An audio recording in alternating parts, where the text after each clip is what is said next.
That first Easter was different. Hello, my friend. This is Clyde. Praise the Lord.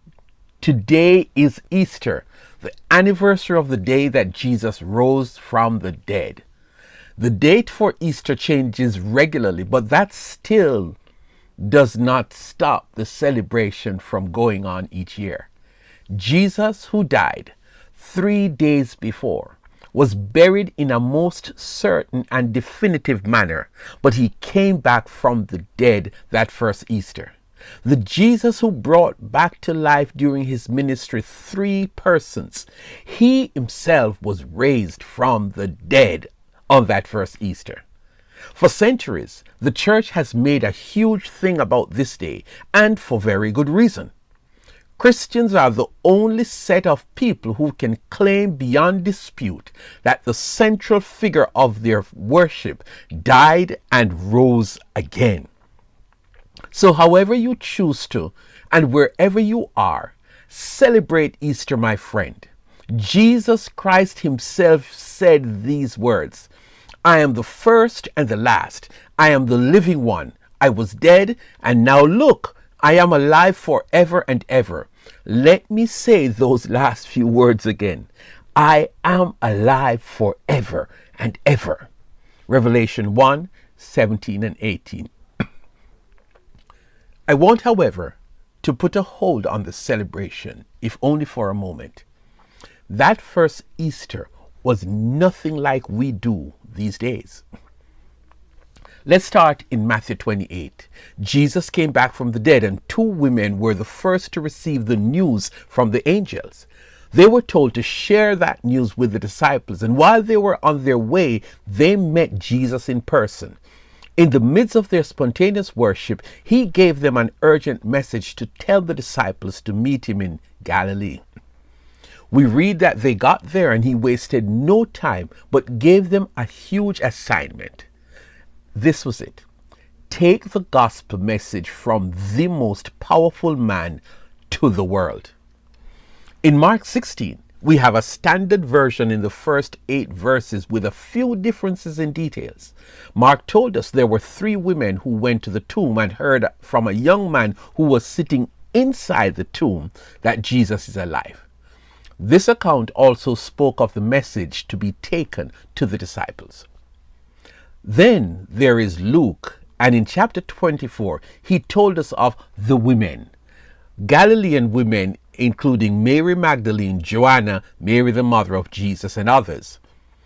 They were with Jesus for much of his ministry. Well, later that same day, the first Easter, there were 2 men walking a long journey to Emmaus, and they were joined by a stranger who later turned out to be Jesus. But at the point of revelation, he disappeared from their dining table. The John account spoke of Mary Magdalene, who went to the tomb and found that the stone was rolled away. She took off and went to where the disciples were and told them what she saw. Peter and John raced back to the tomb and proved that it was empty. Mary arrived, but she stayed behind crying, and it was in that moment of weeping that she encountered Jesus. This woman, who Jesus had freed of 7 demons, she had the distinction of being the first human being to see the resurrected Lord. Later that day, Jesus appeared in the upper room while the doors and windows were tightly shut, and listened to what he said. "Peace be with you." And then he showed them the proof that it's him, the nail-pierced hands and his riven side. They were overjoyed. I hope I didn't lose you, because I want to single out 2 things from that first Easter that caught my attention, and I think they are relevant to us in 2025. According to Matthew, on that first Easter, the risen Jesus had a quick and brief meeting with his closest friends. It was not a fish fry. It was not a time to bring out the best singers and musicians and have a compelling sermon with fresh insight about the resurrection. Jesus bypassed all the celebration and went straight to the point of giving them an assignment. The gospel about me coming into the world is too important to be eclipsed by a celebration. Men and women all over the world are waiting to hear about me from you. You have got to get the word out globally. And here is my word. I am going to be with you right to the very last day this world hears the gospel. John was the writer who gave us the parts of the story of Jesus' ministry that the other writers did not tell us. In this instance, John told us of how Jesus met Mary and sent her to tell the boys that he's alive. Later that day, Jesus turned up in the upper room in a most unconventional manner and said to them, "Peace be with you." Sweetest words for his friends to hear on a day like that. And now to us. What should Easter be about? I am not in any way condemning or criticizing the grand services, the Easter dinner, and all the celebration around this day. I am saying what Jesus said then. We have an incomplete mission of taking the gospel to the world. Your celebrations are good by some folks around us, while some folks around us are dying, and they need to hear the gospel.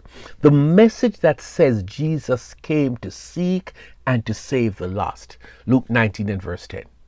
This assignment is so important. It is not for our folks, it is for the world.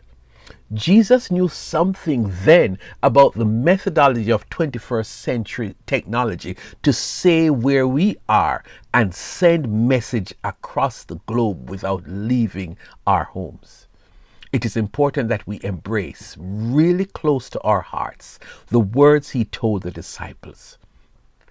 While you are fighting the odds to share the gospel, know that he still says to us, in 2025, peace be with you.